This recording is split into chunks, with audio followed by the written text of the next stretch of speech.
يا ربي يا نبي نديك جود عليا.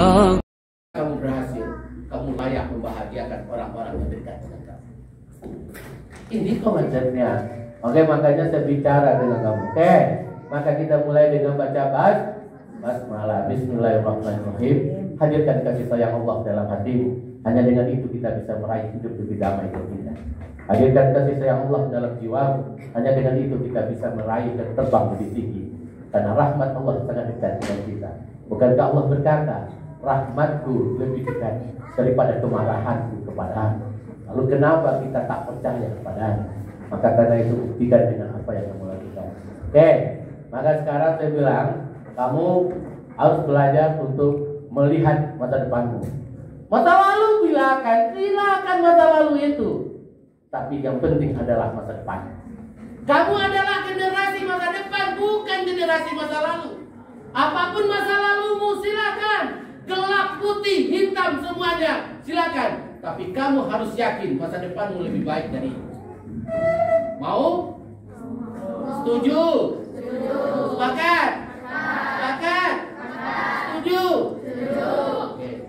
Silakan suaranya. Oh, kita lihat suaranya. Kayak kenapa saya bilang? Punya pena, punya kertas. Kamu pilih nomor berapa? Oh, nomor berapa? Nomor berapa? Hah? Nomor berapa? Ya, ayo pilih nomor berapa? Nomor berapa? Nomor 6. Kamu pilih nomor berapa? 6. Kamu pilih nomor berapa? 6 juga. Nah, kalau calon kandidat dia juara berarti ya. Kamu pilih nomor berapa? 6 juga. Kamu 6. Kamu 6 juga. Tuh 3. Wah, beda. 1. Pilih nomor berapa? 3. Ah, ini pilih nomor berapa? 5. Ah, ini pilih nomor berapa? 3 juga. Ah, pilih nomor berapa? Nomor 6. Ah, ini pilih nomor berapa? 5 ya. Kalau saja ke bawah jauh sekali. Nah, ini depan. Pilih nomor berapa? Hah? Waduh, pilih ada sulit. Ya. Ah, nomor berapa? Ayo. Ayo, tegakkan kepala itu begini, pilih dia. Nomor berapa? Nomor 6. Kamu? Pemilihannya tak kecil. Ini nomor berapa? Alhamdulillah dia. Oke. Ini semuanya saja bilang. Saya tak bertanya kenapa pilihanmu itu. Saya hanya bertanya, kamu pilih nomor berapa? Saya tidak punya alasan karena saya tak mau ada alasan. Kalau saya tanya sekarang, ya, apa alasanmu masuk MTK Kapau? Siapa mau jawab? Nah, kan? Ada hal yang dekat dengan kamu ini saya tanya, kenapa kamu milih MTK Kapau? Oke, ayo. Siapa yang mau komentar? Kenapa kamu pilih MTK Kapau? Bahkan kita katakan MTK Kapau tempat yang nyaman bagiku dalam dunia pendidikan. Oke? Yang mudah, tepuk tangan dulu. Baik, saya katakan cara pandangmu menentukan masa depan. Saya tak tanya komentar kamu, tapi ini tahukah kamu? Gambar ini didesain luar biasa. Gambar ini aslinya bukan begini. Pelukisnya sudah kaya raya. Dan namanya pelukisnya adalah ini gambar Mona Lisa. Betul, pelukisnya sekarang hidup kaya raya karena harga lukisannya begitu mahal. Tapi kemudian didesain orang sebagai yang bisa melihat dengan indah bermacam. Saya hanya mancing otak kanan. Mana yang kamu pilih dengan otak kanan? Karena ini tak butuh logika. Ya, hanya butuh rasa. Oke, saya lihat seperti itu. Oke, saya ingin lihatkan sama kamu. Ini masa depan. Ya.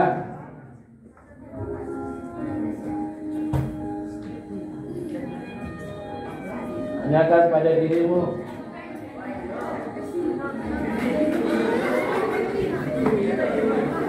Ya. Dan jangan tertipu. Jangan terlena. Hidup sebentar saja. Sementara bukan jiwamu. Waktu kan terus berputar. Tetes harapan. Belum tinggal. Senyumlah pada dunia. Bangkitlah.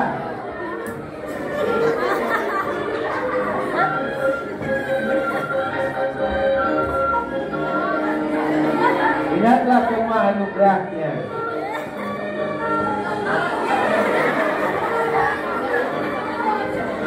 Syukuri, nikmati, bercerminlah.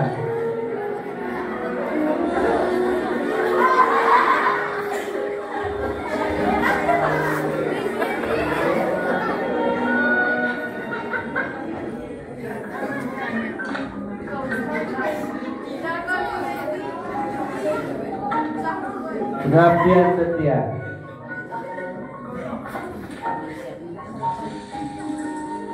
Morning, Jack.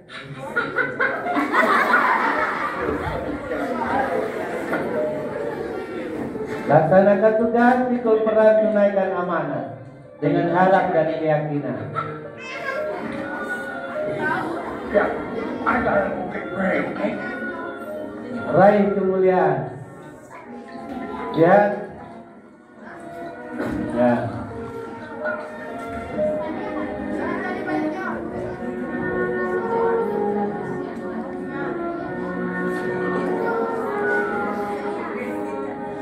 Good morning, Jack. Sleep well? Nicely, thank you.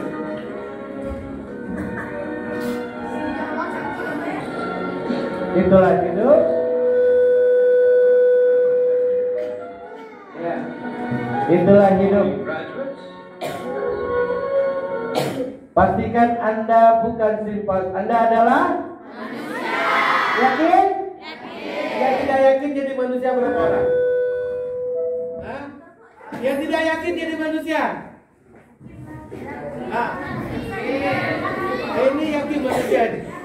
Yakin? Coba berdiri. Ayo berdiri. Berdiri. Ayo berdiri. Yang jawab yakin itu berdiri. Coba saya mau tanya, apa yang membuat kamu yakin kamu manusia? Ayo. Apa yang membuat kamu yakin bahwa kamu manusia? Apa?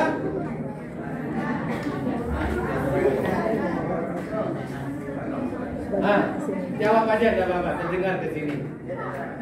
Tenang berakal, udah apa akalmu?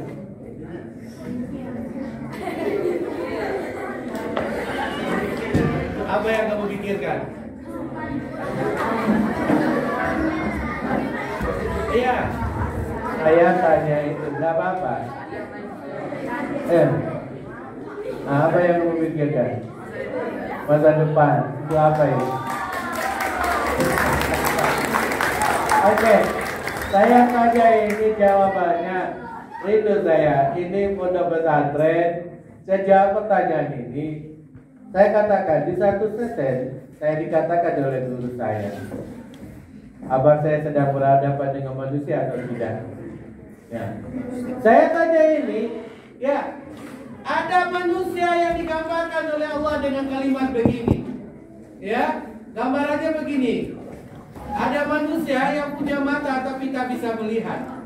Ada manusia yang punya telinga tapi tak bisa mendengar. Ada manusia yang punya hati tapi tak bisa merasakan. Orang seperti ini kata Allah adalah kal an'am. Dia seperti binatang. Balhum adal, bakal lebih kecil daripada binatang. Akankah maksudnya itu masih manusia? Coba yang berdiri tadi. Ini sudah, makanya sudah mana kalian? Ya, surat apa itu? Hah? Surat apa yang dia bicara seperti itu? Ya, ada manusia yang punya mata tapi tak bisa melihat, yang punya telinga tapi tak bisa mendengar, yang punya hati tapi tak bisa merasakan. Orang seperti ini kata Allah kal an'am, dia seperti binatang, balhum adol, bahkan lebih kecil daripada binatang. Kenapa pada manusia yang disilakan dengan binatang? Kenapa itu? Oke. Ini benar, saya sampaikan ini. Ada orang yang fisiknya seperti manusia, tapi sikap perilakunya seperti binatang. Maka Allah gambarkan dia bukanlah seperti manusia sebenarnya. Maka karena itu sesungguhnya kamu bilang Simpaus yang gambar ini di sebuah penelitian itu diadakan lomba main game. Lomba game Simpaus dengan manusia, sama-sama dilatih dengan Simpaus. Tahu kamu? Mengalahkan kecepatan manusia dalam main game Simpaus. Jangan kamu kira dia tidak potensi. Nah, yang membedakan kita dengan binatang apa? Berpikir. Nah, ini yang pengaruh filsafat Yunani. Padahal Al-Quran bukan itu yang digambarkan. Yang membedakan manusia dengan binatang adalah kesolehan seseorang, agama mereka. Ada orang yang tidak mau sholat masih gak pantas disebut manusia. Ini untuk pondok pesantren sebenarnya begitu. Kenapa? Karena kalau filsafat Yunani telah lama merusak otak kita, bahwa sesungguhnya yang membedakan manusia dengan binatang adalah berpikir. Padahal yang membedakan manusia dengan binatang adalah agama, kesolehan seseorang. Nah, maka karena itu saya bilang sama kamu, lihat, saya bicara. Ada pena, ada buku? Oh, enggak ada ya, kayak di saya. Iya, saya kemarin pesan ini. Ya kan? Ya saya nyanyikan aja. Bisa nyanyi? Nah, ini nyanyi saya jari. Ya, nyanyi saya jari. Yang punya kertas dan buku buat gambarnya, saya nyanyikan.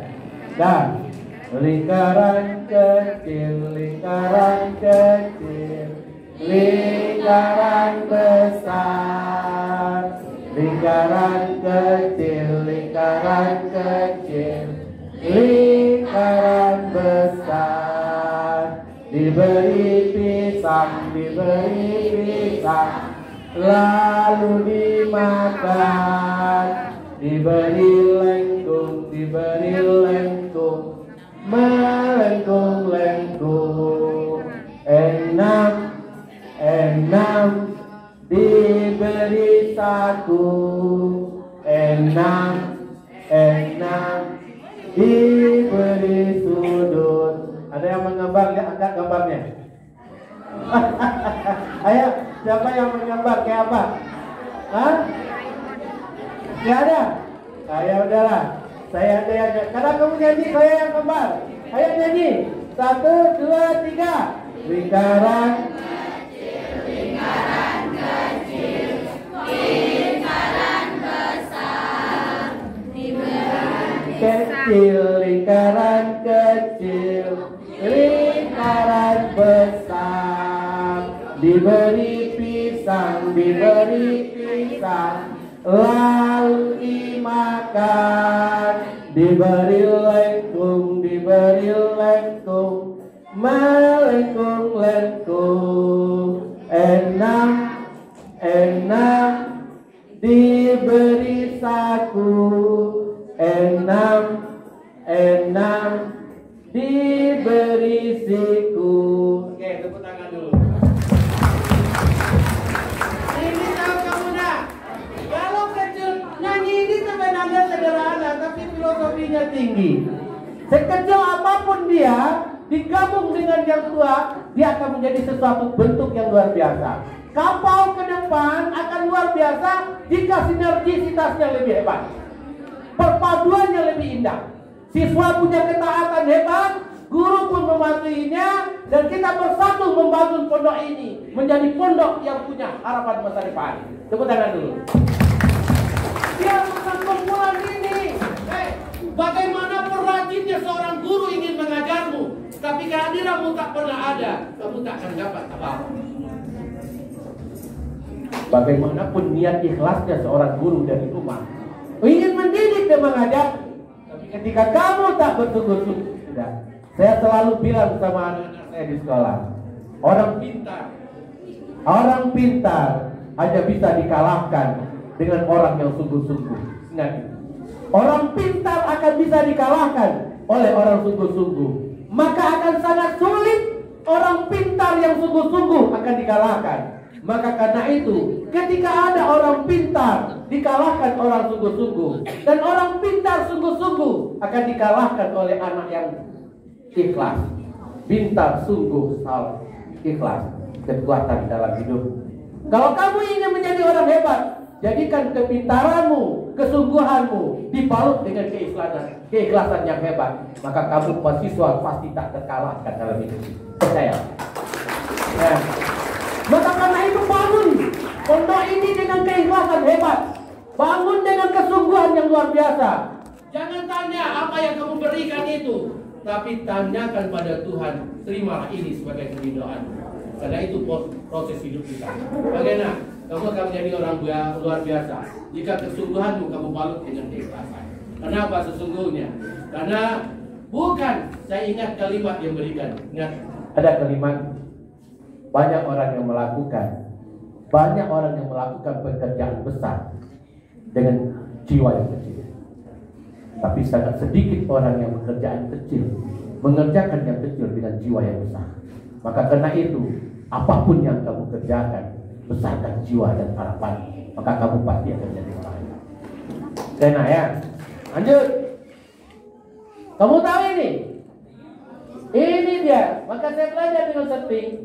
Sehebat apapun mobil ini, semewah apapun mobil ini, semahal apapun mobil ini, dia tetap berdiri. Ada premium, ada minyaknya, ada olinya, ada stopnya. Tetapi apa yang harus? Seketika semua ini dilengkapi, yang perlu kamu tentukan, kemana mobil ini akan diarahkan, kemana mobil ini akan dibawa.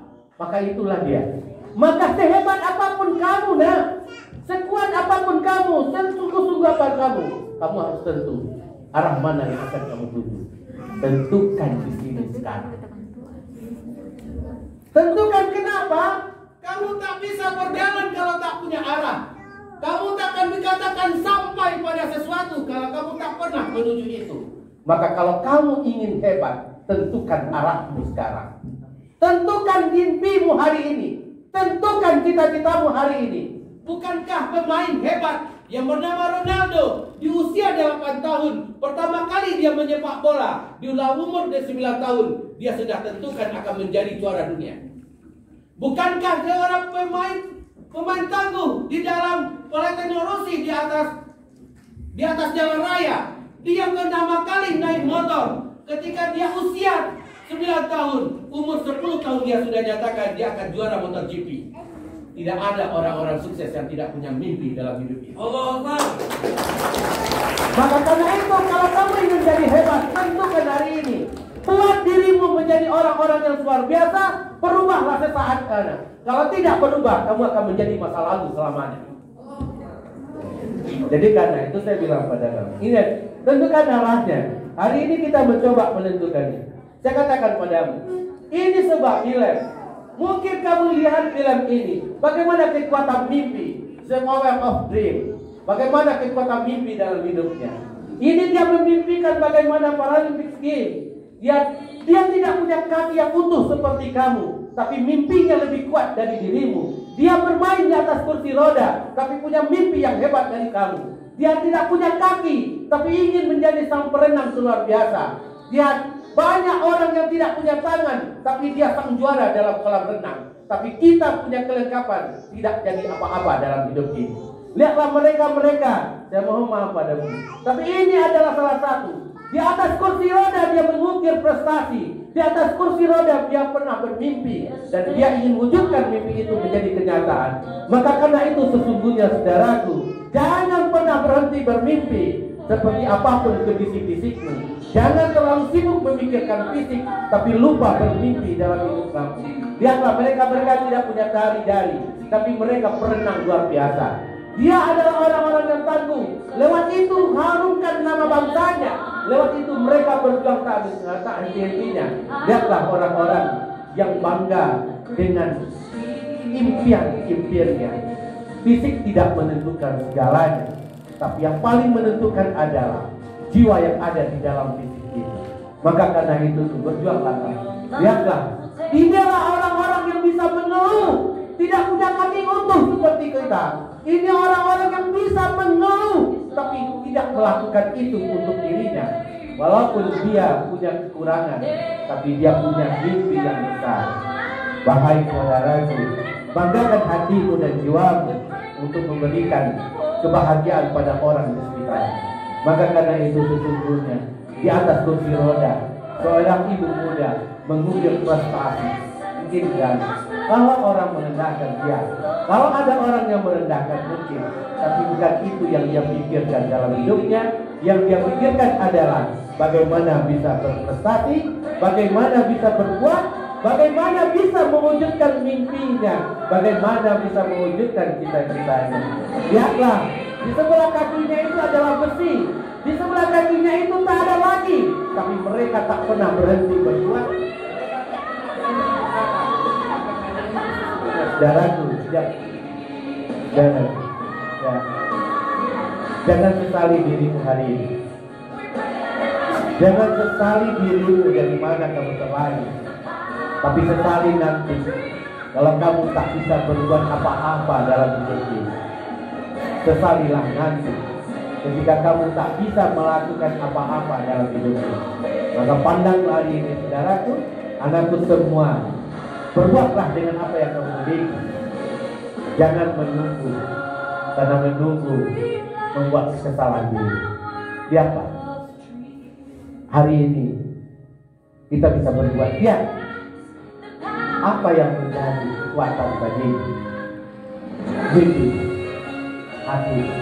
Maka karena itu sesungguhnya the power of dream, kekuatan mimpi ada. Beranilah bermimpi anak. Beranilah bermimpi saudaraku, kan itu kekuatan kamu. Bisa bermimpi? Mau bermimpi? Mau bermimpi? Ya, satu. Wah, lagi. Satu. Dua. Oh, lemah sekali. Oke, orang punya mimpi tidak boleh tanggung-tanggung berbuat. Lepaskan diri. Oke, saya katakan ini. Ini yang ingin saya sampaikan padamu. Ya, pertama. Ya. Apa yang harus kamu lakukan pertama kali untuk membuat hidup lebih sukses dan hebat adalah satu adalah fokus. Kalau kamu adalah sebagai pelajar, fokuslah sebagai pelajar.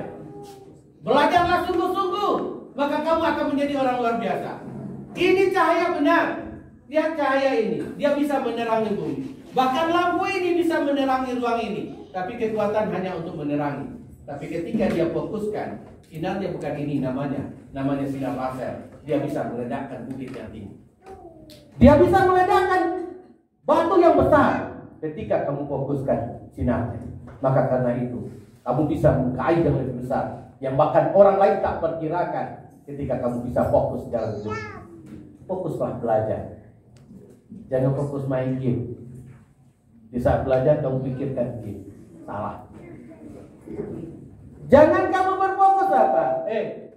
Kalau saya katakan memang begini, kita memang dirusak dengan cara-cara seperti ini. Sudah saya akhirkan. Ya, generasi masa depan dirusak karena makin lama HP ini makin canggih. Dulu semasa saat guru dosen saya tahu cuma satu orang yang punya HP dulu. Itu pun besar, mengapa besarnya seperti ini.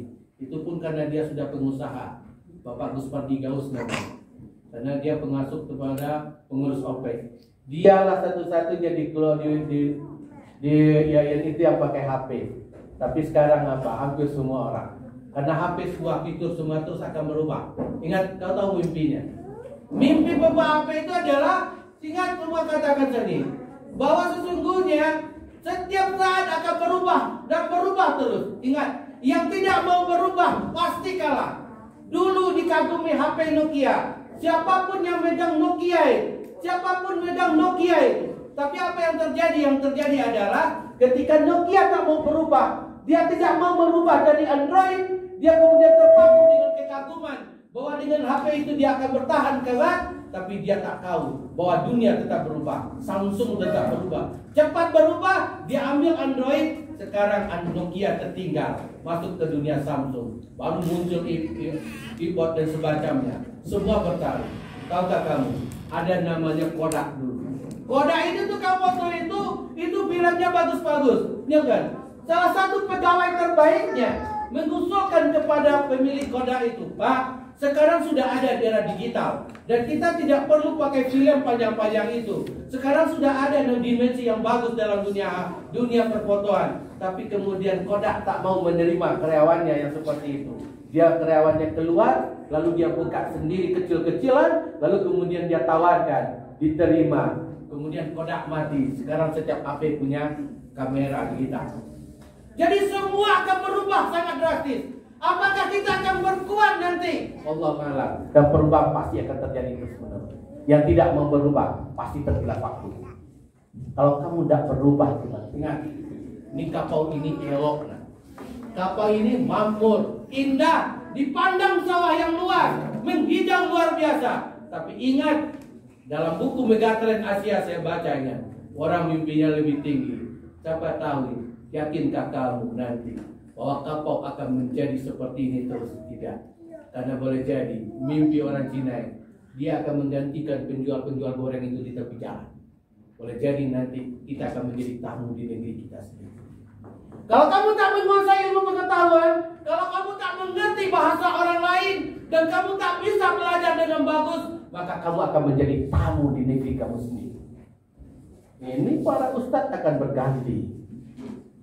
Ustadz akan berganti. Saya selalu wasiatkan itu pada anak-anak saya. Maka 3 bahasa tidak saya kecilkan lagi. Saya wajibkan semua. Bahasa Arab, bahasa Inggris, itu bahasanya ya.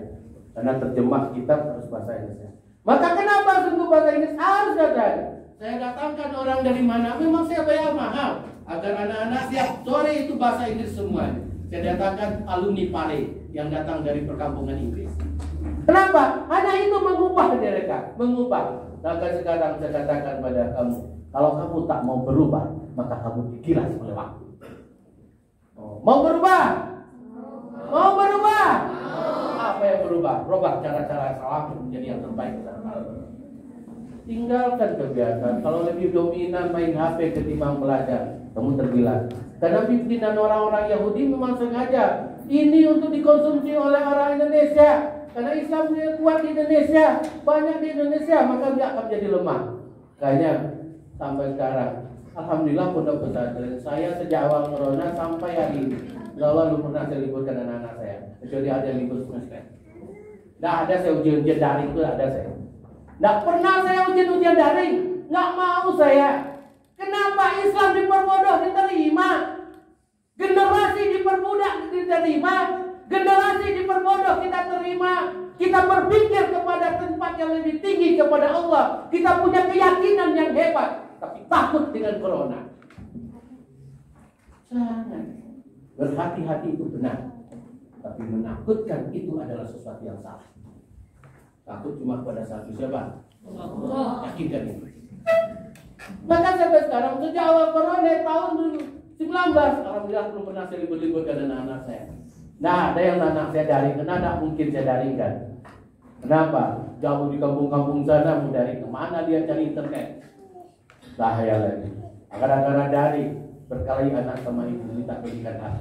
Saya tidak mau. Oke, saya fokus sampai sekarang. Alhamdulillah. Maka karena itu sesungguhnya anakku semua, saudaraku semua yang berubahlah kamu. Buat mimpi yang terbaru dalam hidup.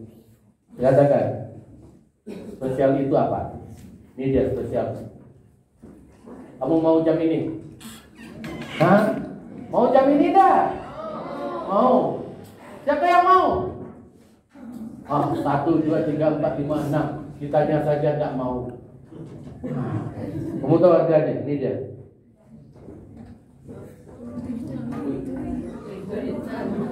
Saya baru coba memakai 5 menit. Ya, yang saya baru coba memakai 5 menit jam itu buatan Swiss. Itu harganya berapa? 3 miliar. 3 miliar 5 menit.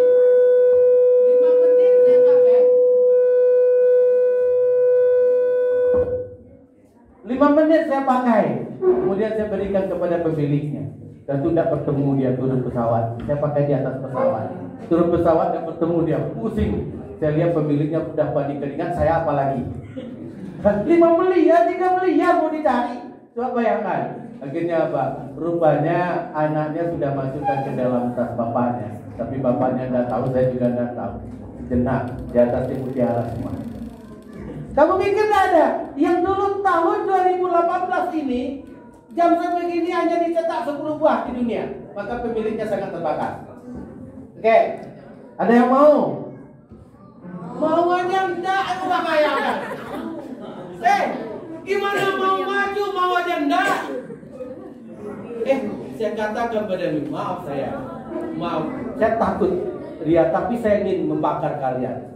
Bahkan kenapa saya pajang foto-foto sekolah alam itu di kamar saya? Karena saya mau itu. Anak Indah Zani Habibie ketahuan. Saya bagaimana prasangka abah saya sama saya. Saya yakin ini akan terwujud. Waktunya saya buat lebih cepat. Karena saya buat waktu itu adalah 2020. Saya 2020. Karena prinsip saya dulu saya bilang, sebelum usia saya 50 tahun, saya sudah punya pondok pesantren. Itu impian saya.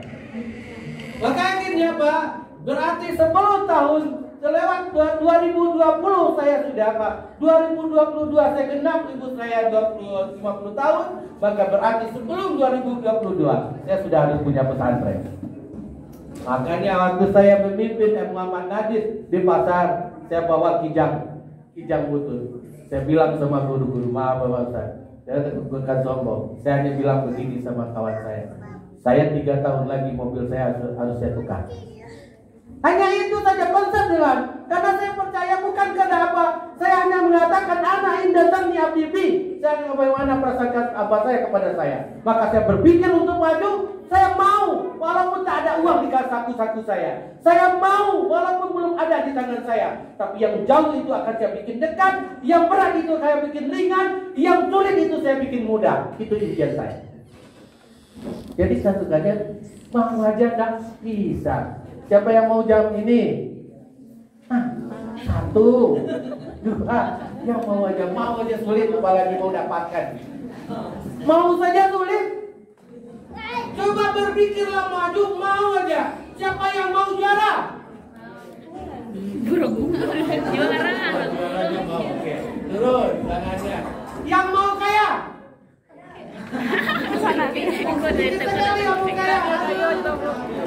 Luar biasa. Ini pesantren mencetak orang miskin nanti. Alhamdulillah. Saya tanya lagi, yang mau kaya? 1, 2 ini. Wah, luar biasa. Maaf, sudah ini